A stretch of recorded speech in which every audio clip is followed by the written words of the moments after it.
Shalom Uvracha, nous avons un livre très secret chez nos sages, dans la Chassidoute, qui s'appelle le Ohev Israël. Et bien dans le Ohev Israël, celui qui aime Israël,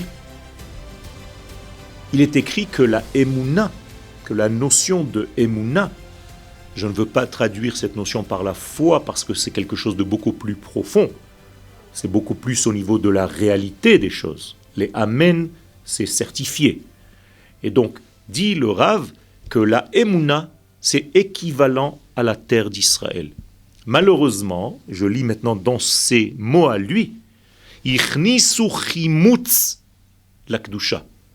Ils ont fait rentrer quelque chose qui a été rendu vinaigre, qui a en réalité perdu, qui a en réalité échoué, qui a en réalité failli, qui s'est éloigné de la source, à tel point qu'ils étaient obligés de tourner, de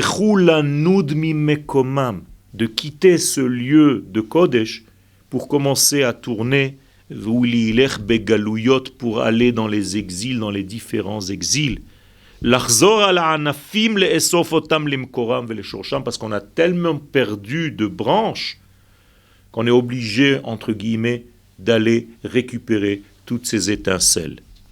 Et c'est ce qui est écrit dans Teilim 37, Shkon Eretz Ure Emuna. Si tu habitais la terre d'Israël, tu comprendrais qu'il ne fallait même pas, que ce n'était même pas nécessaire de sortir de cette terre pour aller récupérer les étincelles. Et regardez donc le chidouche du Rav du Ohev Israël, Lo titztarchu lachzor bagola. On entend beaucoup que la sortie en exil, c'est pour aller récupérer des étincelles. Eh bien, dit le Rav, ça c'est dans un processus où nous sommes descendus de notre niveau.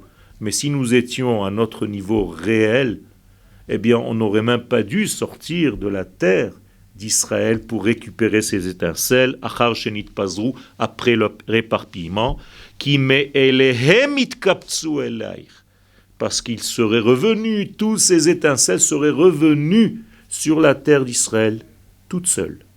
Comment est-ce qu'une étincelle peut revenir ? Eh bien, tout simplement comme si la terre d'Israël était un aimant, even sho'evet, aimant venant du mot amour, aimer. Eh bien, si vous aimiez la terre d'Israël, eh bien, à partir de cette terre, vous aimantez tous les éléments éparpillés dans tous les exils, sans pour autant avoir besoin de sortir.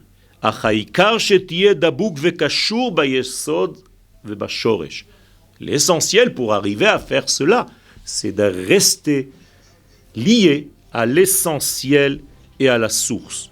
Et je termine donc par ce verset de Teilim 37, Shekon Eretz, lorsque tu habiteras dans la terre, sur la terre d'Israël, Urae, tu vas devenir comme un berger Emouna de la Emouna.